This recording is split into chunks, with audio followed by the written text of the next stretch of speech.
Hello, welcome to Dhanashri's blog. आज तुमच्यासाठी घेऊन आले एक सुंदर अशी रिफ्रेशिंग ड्रिंकची रेसिपी.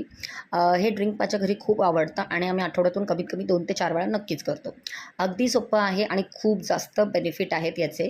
सो नक्की तुमच्या रुटीनमध्ये ॲड ऑन करा. बेसिकली आपल्याला मिक्सरच्या भांड्यामध्ये गूळ टाकायचा आहे थोडासा चिरून. 2 चमचे मी इथे गूळ घेतला आहे कापून.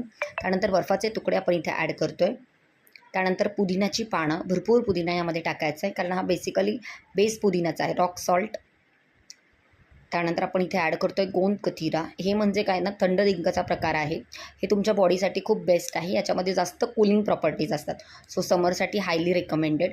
त्यानंतर इथे मी लेमन घेते आहे. सो लेमनचा पण ज्यूस घेतो आहे. 1 लेमनचा ज्यूस आपण यामध्ये ॲड केला आणि थोडीशी जिरा पावडर. सगळे कूल प्रॉपर्टीवालेच गोष्टी मी ॲड केल्यात या ड्रिंकमध्ये. आणि थोडंसं थंड पाणी आपण ॲड करून मस्तपैकी मिक्सरला करून घ्यायचं आहे. तुम्ही पाण्याचं प्रमाण कमी जास्त करू शकता तुमच्या चॉईसनुसार, कारण गोंद कतिरामुळे हे असं मस्त ठीक होतं. हे माझ्या घरी तर खूप आवडतं. तुम्ही नक्की ट्राय करा आणि कसं वाटलं आम्हाला कमेंट करून सांगा. थँक्यू.